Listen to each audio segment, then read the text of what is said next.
Work for 7 months, vacation for 5 months, and get paid $550,000 per year? To do this, go get a loan from the SBA with 10% down and buy this golf cart rental store in Galveston, Texas.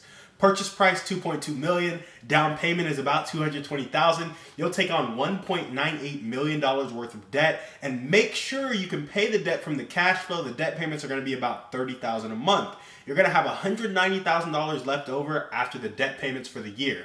Next, identify the potential red flags. It's the tourist industry. It's seasonal. There are hurricanes. Leases on the real estate. No recurring revenue. After that, identify the strengths. There's a lot of inventory already owned, and it's a simple, fun business. Good bookkeeping, too. Go to your team to underwrite, your accountant, lawyer, equity partner, maybe due diligence company, and buy this business. Expand with more golf carts that come straight to your bottom line. So some of the things to note about this company when you're thinking about purchasing it, expanding with more golf carts that generate profit that goes right to your bottom line is they've only been around since 2019. So the question you have to ask yourself is, how stable is this business? And when I'm thinking through this, I see a dad and a son that started this business because they wanted to be in flip-flops on the beach. So they found out a way to generate some cash flow. But what is the structure of the business? How much are they working during that 7 months? Is there room to outsource? How much room is there to grow? These are always questions I'm asking. And what is the demand like in Galveston? Now, of course, it's seasonal, and during peak season, when people are in Galveston, there are a lot of people in Texas. Texas beaches aren't the greatest beaches, but people do go.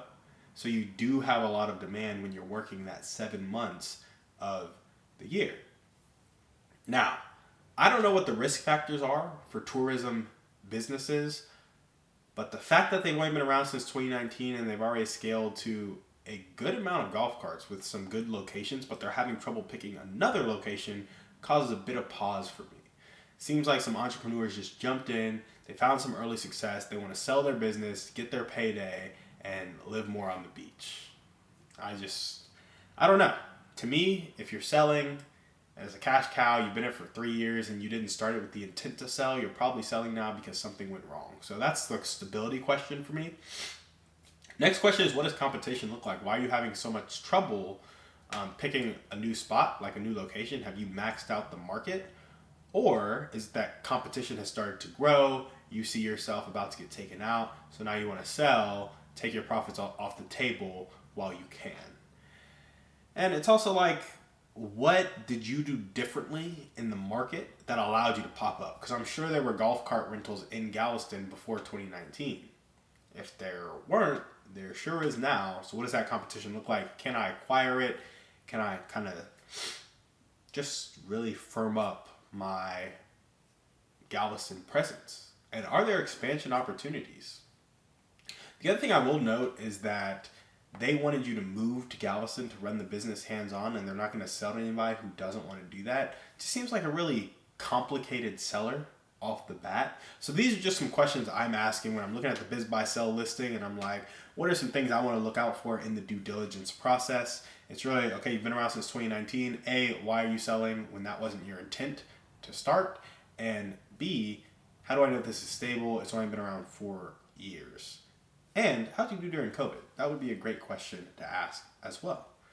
So once you figure out why they're selling and how stable the business is, what the competition looks like, and you were okay with going up to Galveston to live and operate the business, which screams complicated seller to me, and also not motivated seller, which is probably something I don't want to deal with.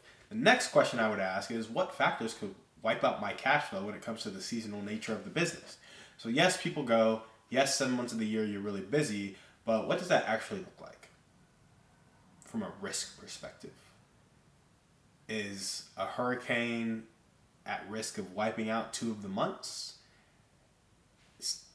I can't really think of any other risk factors off the top of my head, but I just don't like getting hit with hurricanes in general. And so having my business be based on tourism, and if I don't like it, there are a lot of other people who don't like it who probably don't want to go to Galveston during hurricane season. So is that one of the active months? How does that look? I don't know. Completely ignorant about the business, but I'm like, with the seasonal nature of the business, can anything wipe out 1 to 2 months of cash flow? If so, that's like 14 to 28% of my revenue for the year. So how can I guard against that? Finally, I would ask, is there a way to monetize the golf carts in the off season? So there's 7 months on, 5 months off, and they're like, you can relax and chill for those 5 months, but do I really want to relax and chill? No, I kind of want to maximize that cash flow and take that cash flow to do what? Impact. Because we're not measured by our wealth, we're measured by our impact.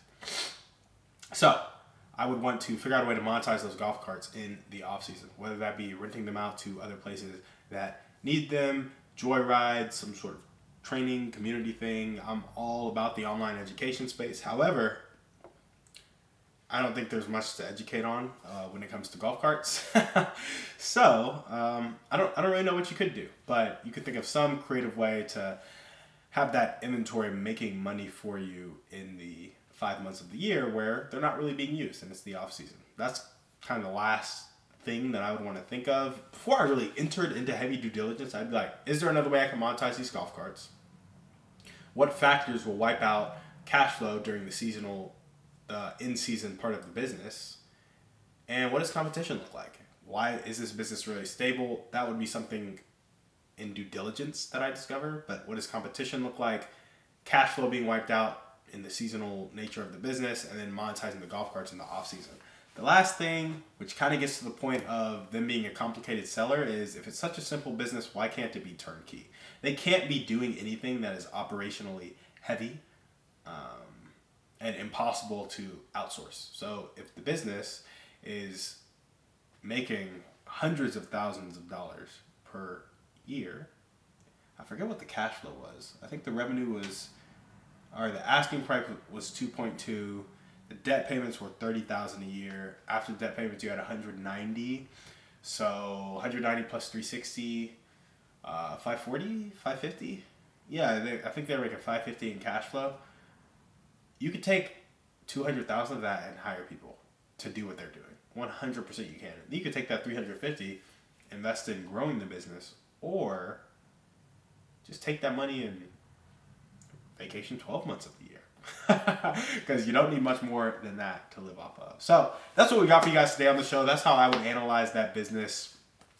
How stable is it? I would have to dive into the due diligence process to figure that out. What does the competition look like? I'd figure that out before I jumped into due diligence. What factors could wipe out cash flow because of the seasonal nature of the business? I feel like your cash flow is more at risk. Are there factors that could completely wipe out months at a time?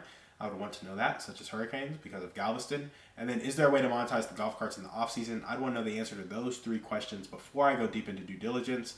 And then, just because they seem like a complicated seller, simple business, why can't it be turnkey? You definitely have the cash flow to outsource. And why haven't they outsourced already if they just wanted to be flip-flops on the beach? Those are some questions I would want to know in the early stages of due diligence. So that's what we got for you guys today on the show. Thank you so much for watching. We will see you on the next one. And remember, we are a community of people judged not by our wealth, but by our impact.